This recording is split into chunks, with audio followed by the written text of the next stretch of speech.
Hey guys, Kenny Wisdom here with Tyler Ninomura, and today we're going to talk about Marvel Dice Masters. This is a pretty new game from Wizkids, the same people that make HeroClix. They've made a few other games as time goes on, but the one that's really stuck is HeroClix. And this game is all about dice. We have the starter box here. We'll show you a few cards later in the video. Um, but so this game is all about superheroes, Marvel superheroes, and battling them via dice and cards. To my knowledge, this is the first big collectible game. Know that it is collectible. You have to buy booster packs. You have to buy starter decks. And you get to build your own kind of deck team. This is the first one that I've really seen that's based on basically only dice. Have you ever heard of that before, Tyler? I haven't. I've known there's a lot of dice, like deck building kind of games where you have a set of lineup cards that you buy dice from. Right.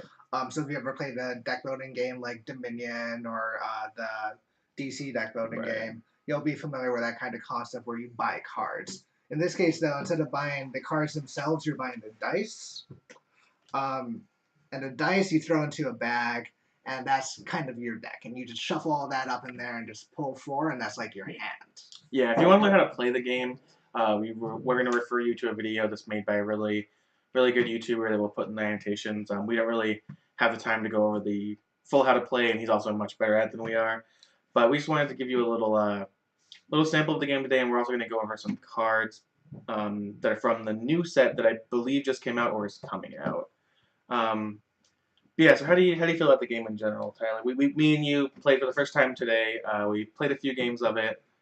Wizkids was generous enough to send us this video checkout. And what did you think overall? I thought the game itself was really fun, but a lot of the card effects themselves seemed kind of imbalanced.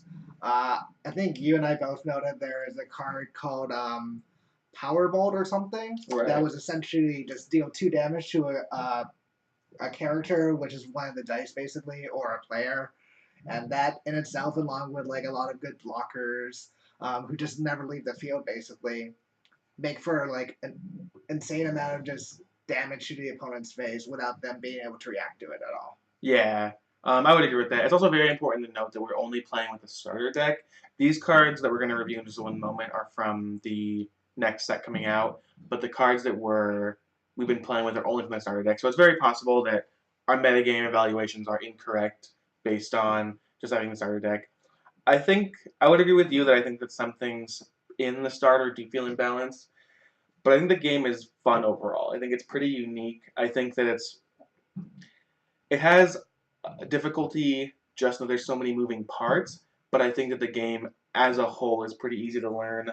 I think that superheroes are obviously huge right now. DC deck building essentially revolutionized the deck building game, like or not revolutionized, but made it much more popular than it is now. I think this could kind of do the same thing and break new ground and uh, kind of make superheroes and dice games like on a whole other level. Additionally, there are going to be tournaments for this. There's going to be organized play, which is something that I don't think we've seen out of any other dice game.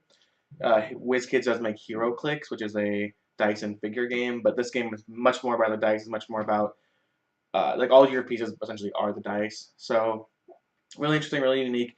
We're going to take a look at some of the new cards in the new set now and kind of evaluate those and tell us how you feel, or tell you how we feel about those. And then we'll talk a little bit more about the game. So the first card we have today is Black Widow.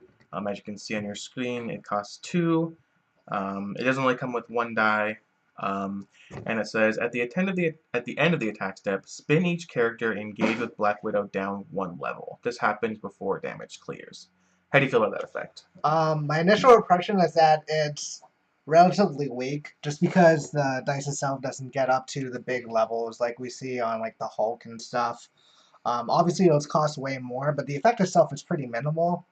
Um, at least in the starter deck, we didn't see an effect that force the opponent to block us.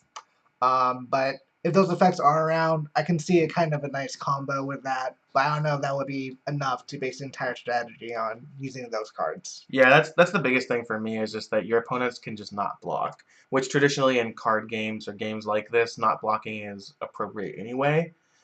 And when you do play Marvel Deck Builder Marvel Dice Masters like in a tournament, you will select which heroes you play with, and you get to build your deck essentially. So I could see what you're saying. There could be some kind of combo deck that makes you block and then makes you smaller. But I'm really not sure about this card. It seems fine to me, but it doesn't scream power. The one thing I would note about it is that because it costs so little, you can maybe make an aggro deck out of it, just a bunch of 2 and 3 drops. And so you can just rush your opponent down that way. So if they do block you, you get to level them down. If they don't block you, great, you're hitting them in the face. Right. Moving on, we have Deadpool. It's a 4-drop, and when Deadpool attacks, you may assign an opposing character to block him. At first, this card didn't seem too good to me. It does cost 4, but its later stages, as you can see here, it becomes a 2/5 and then a 3/7. It seems fine. Again, it doesn't really scream power to me.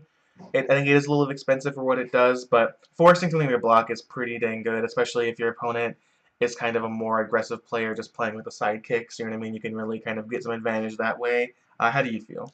I really like it a lot, actually. I think he'll combo well with the bigger characters, like I pointed out before, like Thor and the Hulk and stuff. The bigger drops are going to hit for more, because he forces the blockers that they might have to block him instead of your big guys. So your big guys can get through for those 8 and whatever damages they can do. Definitely, I didn't consider that portion of it. He also, again, we don't know all the cards. We don't know how the metagame is going to work out, but I can also see him used in kind of a ramp strategy where you want him or your other thing, or I guess only him, to get knocked out to build more dice for you later. Oh, yeah. And kind of just be able to run that. He does cost 4, which maybe doesn't quite work like that, but it is an option.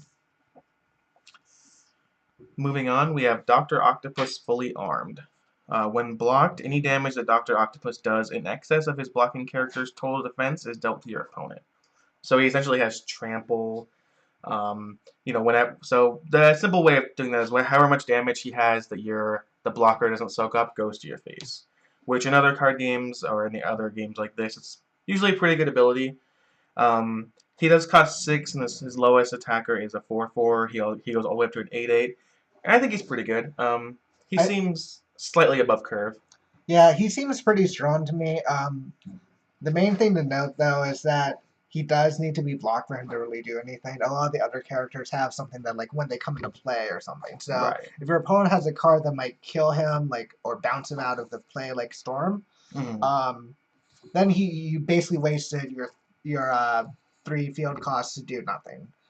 So he is an expensive cost, and he is powerful, but there are certainly major downsides. Definitely. And moving on to Vibranium Shield, one of a kind. At the start of your attack step, choose any energy type. This turn, characters of that type take no damage. Global, pay a shield to prevent 1 damage to a character or player. This card seems pretty good to me. Obviously, you need it in kind of a deck that's running the same type of cards throughout, but paying 4 and being able to just make your guys take no damage seems pretty good. Yeah, it seems really strong, actually. Yeah. It's basically the same as indestructibility in the fact that, like, your character just won't be damaged if they're blocked, right? If they're knocked out, they just won't go away. Right. So it almost makes them unblockable. Right. Well, not unblockable. Like, they can block them to no effect, though. Like, no effect other than they don't. I just mean they won't block most of the time because the other guys will just die, right? I mean, I'll note that is a pretty good combo with Dr. Octopus and other cards that can kind of trample over damage, because even if they do block, then you're still trampling over them, and there's no way they can block and not die to it or not take damage. Right. And its global effect is any player can pay a shield to prevent 1 damage to a character or player. That's fine, I think, but I think it's pretty good. It turns all those shield energies you get from your starters, or maybe you're playing a shield type class, and you can use those kind of extra shields after you've bottled the dice you need. And then it gives you a little bit of extra value. Yeah. Right. So those are the 4 cards that we have for you today. Please check out Marvel Dice Masters. I know Tyler and I have had a lot of fun with it today. Again, we're going to link to a video if you want to learn how to play the game and learn a little bit more of the basic stuff. But thank you to Wizkids for giving us these cards, and thank you to Tyler for coming out and learning the game with me. My name's Kenny Wisdom. This is On the Bubble. I love you. Good night.